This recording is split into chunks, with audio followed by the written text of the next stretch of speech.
Buckle up. You've just hit the play button on The Notice, a podcast from Otava with hosts TJ Houske and Melissa Locke.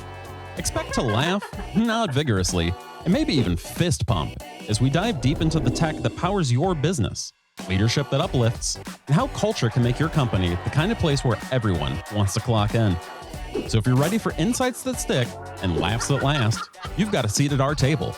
Welcome to The Notice, where tech gets personal and growth is a group project. Let's get started. Right. Welcome to The Notice. Here we are again. Excited to be here. Are back. It's good to see you. Good to see you too. So I want to hear about this Scale Computing Conference in Vegas.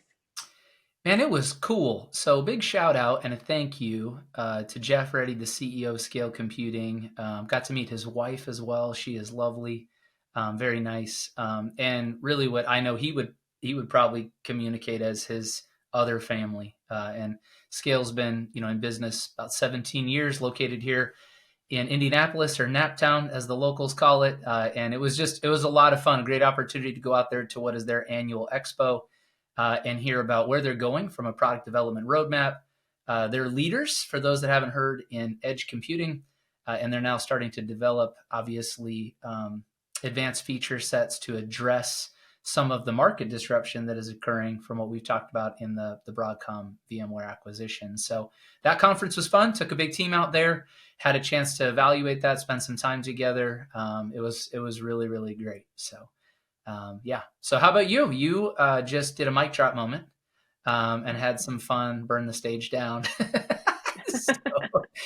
so I did. I had the opportunity to train a session, speak at a session at the Indiana Chamber HR Conference in Indianapolis recently. And I talked a little bit about skills first hiring, upskilling, reskilling, and how AI can help with some of the lift in that transition.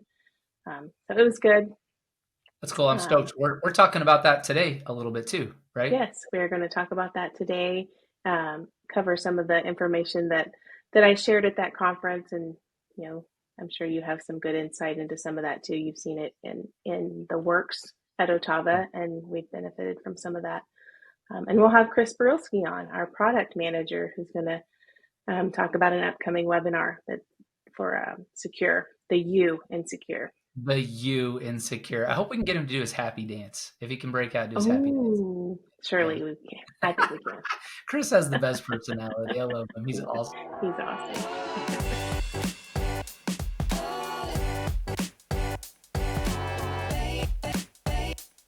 So, shout outs. Do you have any shout outs this week? Man, I always struggle with shout outs. And the reason is you want to shout out everybody because we really are blessed. We have so many incredible people from the Shure side to the Otava side. When I say Shure's broadband side versus cloud side, all under one company. But I'm going to give, go ahead. Well, I was thinking that since you were just in Vegas, you were probably going to shout out something about the person that made the donuts. I don't know. You talk about donuts a lot from Vegas. Man. So it's funny you say that, right? We'll get back to the shout out. But for those that are joining and they don't understand my love affair with donuts, donuts are amazing, right? Second only to modern day manna through Chick-fil-A. Shout out to Chick-fil-A. We would welcome all the nuggets and all the fries, right? Donuts are pretty much straight from heaven. There's donuts are amazing. There's nothing wrong with the donut. They're perfect. A donut's never done me bad. They're amazing. I love donuts. And so what Mo is referencing, which is hilarious, is last time that we went to Las Vegas, there's this place at the Venetian called Donatique. And it's I've never seen donuts like this. Custom donuts that they look so good, you don't even want to eat the thing. And so I took Justin there, Keller, who everybody has met on one of our other podcasts, and he loved it. He was blown away. So then Pete Bell was like, I got to check out this donut thing. So I took Pete to get it. And then this particular resort that we stayed at, there was no donuts. And it was there was a place called Suns Out, Buns Out. That was kind of fun. And just so everybody knows, since people and culture's on this call, Suns Out, Buns Out was referencing bagels. It was Right. not referencing anything else, but cheeky play on names there, pun intended. So that was pretty fun. But yeah, never met a donut that I can't turn down. They're amazing, or that I would turn down. They're amazing. So let's see. Shout out.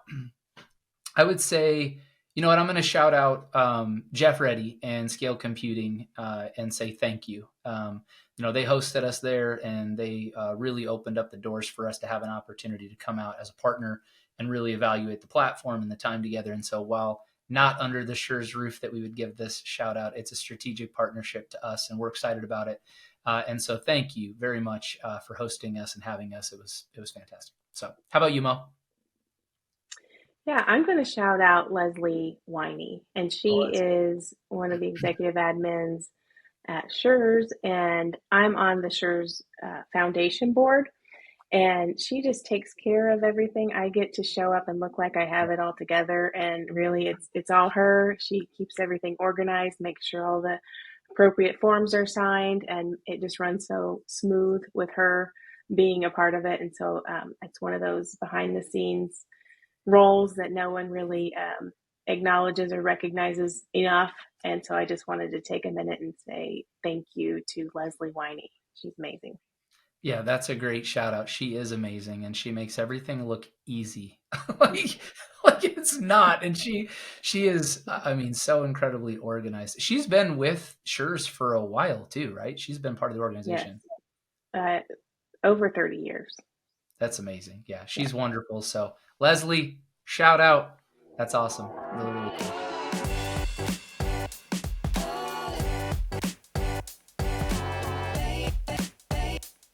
All right, Mo. So the main event, skills first hiring in AI. You just had an awesome opportunity, as we joke, to get uncomfortable and speak to a large audience of people around two topics, right? Technology and people and culture mixed in one. So that's pretty cool. But more importantly, leveraging technology in a unique way with what's going on in transitions in the market. And we've had conversations about this over the last, really, I would say 2 years, you know, in terms of staffing and a lot of the changes that we have made to enhance the organizational culture and, you know, draw in the next generation of talent, you know, and those kinds of things. And so topically, it was skills first hiring and then the intersection into AI. And there's a lot of different conversations that can be had there. But why don't you talk a little bit about, just from an education perspective, like what is skills first hiring? Like what actually is that? Yeah, so it is really a transition to away from looking mostly at experience and education, and digging in a little deeper into resumes and looking at, does the individual have the skills needed to do the job? And it's really easy to add on a skill or two to your resume versus Yeah. a 4-year degree or, you know, a master's degree. And so because the candidate pool, the market, the talent pool is shrinking, we see there's a struggle to get the right talent and look for the right skills.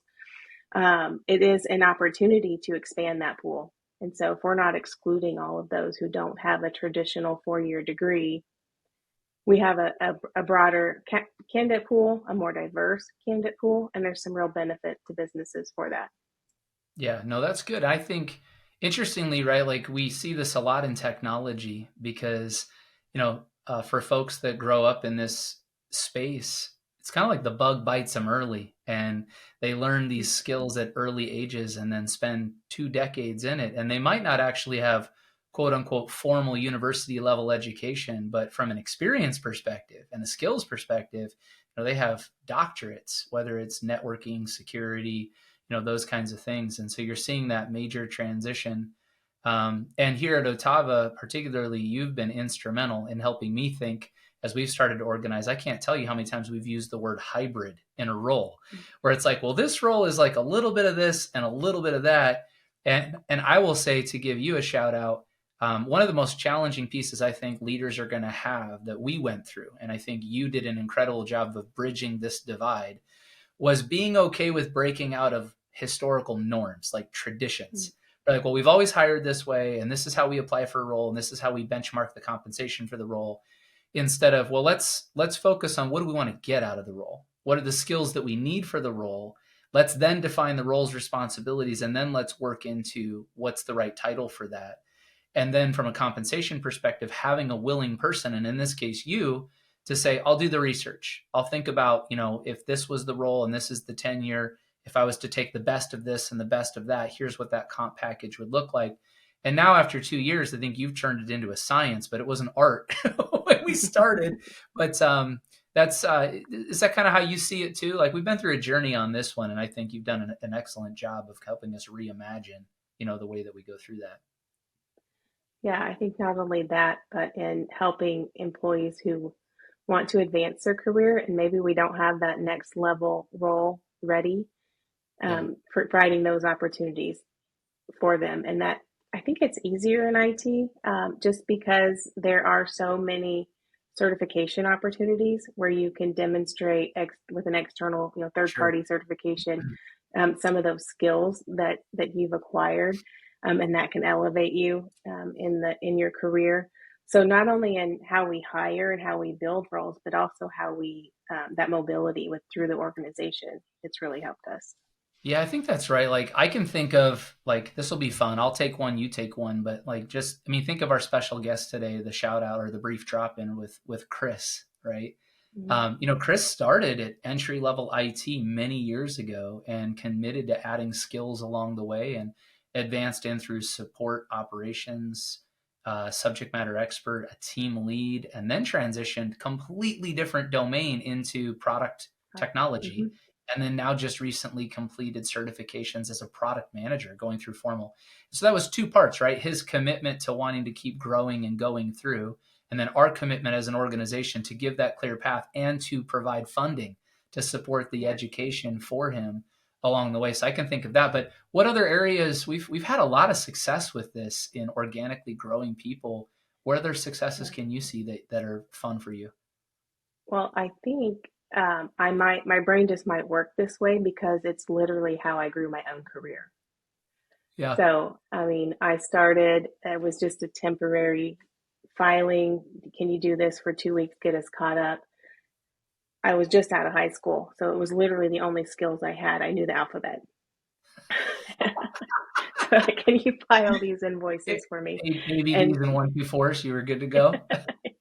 Right.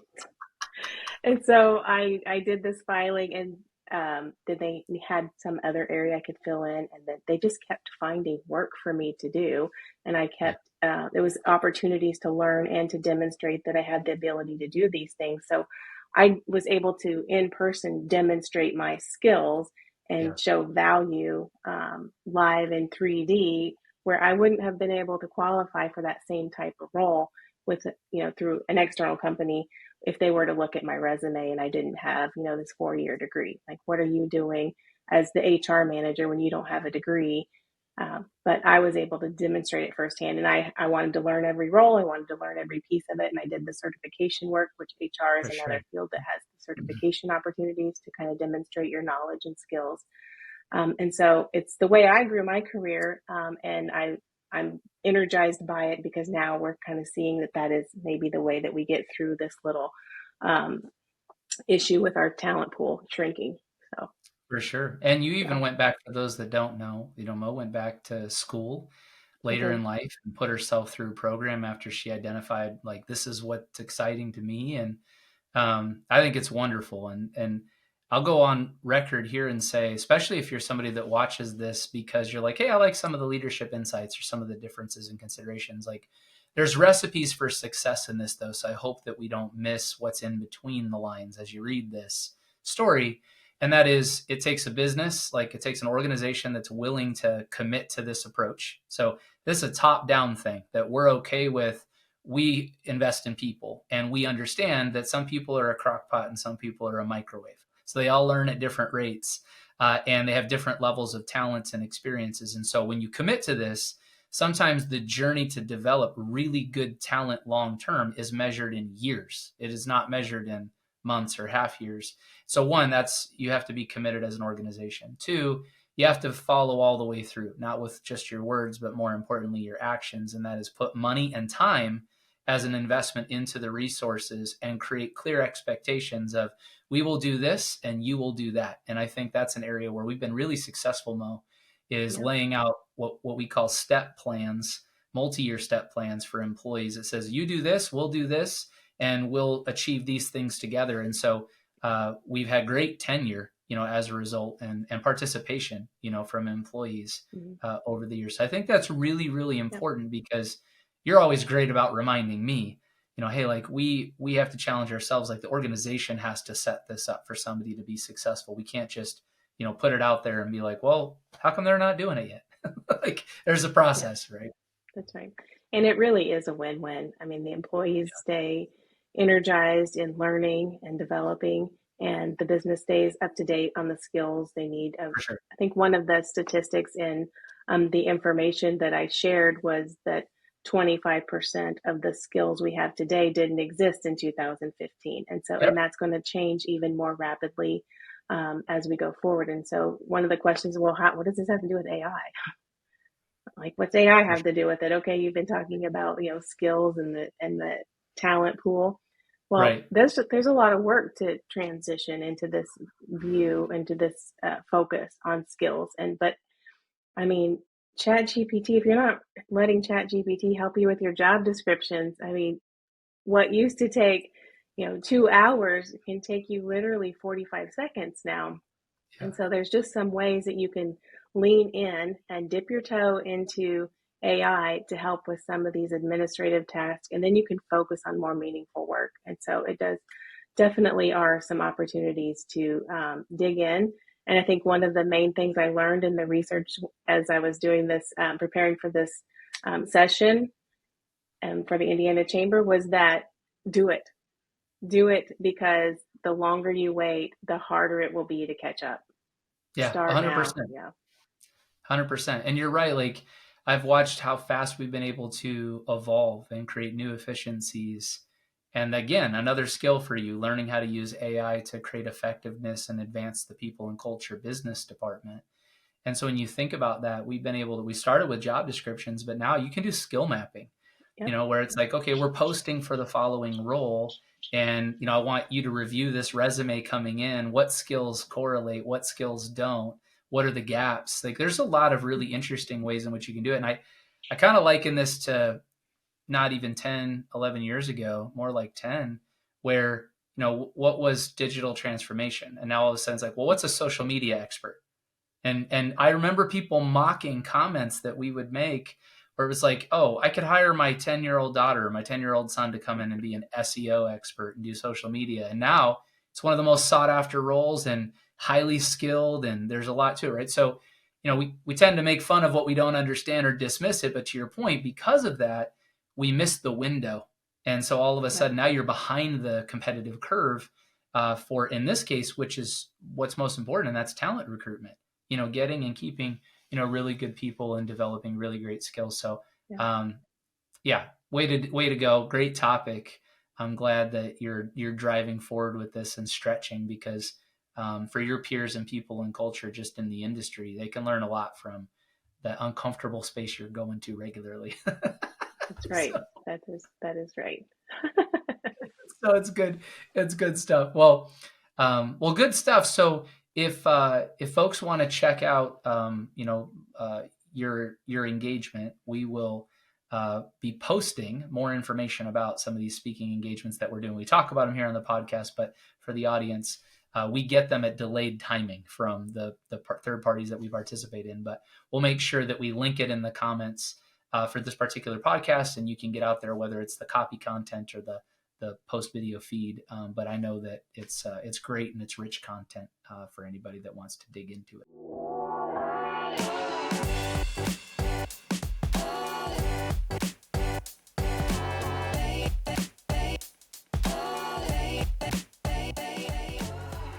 All right, we've got Chris Borowski here with us. He's the product manager at Otava, and he's here to talk about the secure framework. What's coming up, Chris? Hey, Melissa, thanks. Yeah, we're going to be having another webinar May 16th at noon Eastern. We're going to be talking about the U in Secure, and that is for undo. So that is our data protection services, recovering your data when an event does happen. Hey, that's cool. I'm excited to hear about it. Hey, real quick shout out for you, Chris. I heard through the grapevine, you just passed a certification exam, a big one. I did, yeah. I'm a official certified product manager now from AIPMM, so that's really excited about congratulations. That's awesome. Congratulations. And a lot of folks don't know, Chris, before that, you also finished a really intense certification for VMCE, right?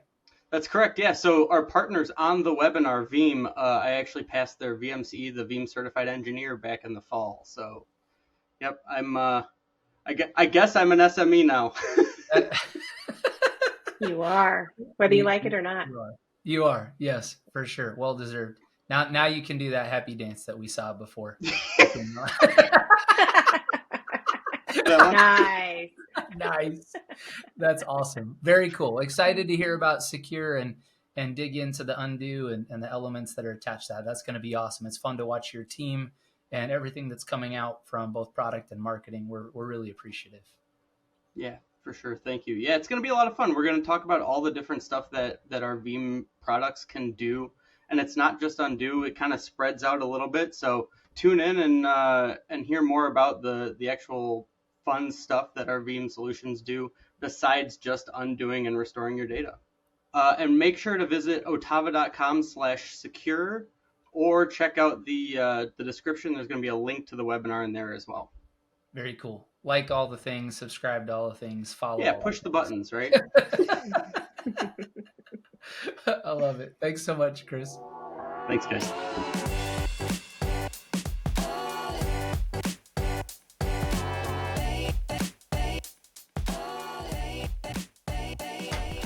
All right, so here we go, Mo. We did it again. We survived another episode, and I'm excited. So our next episode, we get to bring back the freak in the Excel sheets, the one and only Austin Cook, right? Chief Financial Officer for Otava. But it's so funny and fitting because we're bringing him back because our topic is humor, comedy in the workplace, and how you use that from a leadership perspective to build unity and to reduce some stress. But you can use that well. And Austin, for as intelligent as he is not that funny, but he's fun to make fun of. I can't wait till he gets on and razzes me back. No, Austin's amazing. He's very funny, and I'm excited to have him on. And so the three of us together, my stomach ought to hurt from those laughs. So that'll be good. But humor is important. So what do we do, Mo? We got to like, share. Right. Send us feedback. Send us feedback. Do all the things. Right. And ultimately, you have to do a decision. Well, thanks for hanging out, Mo. Appreciate it. And everybody out there, thank you. We appreciate the feedback that we are getting, and we have fun spending time with you. So have a great day.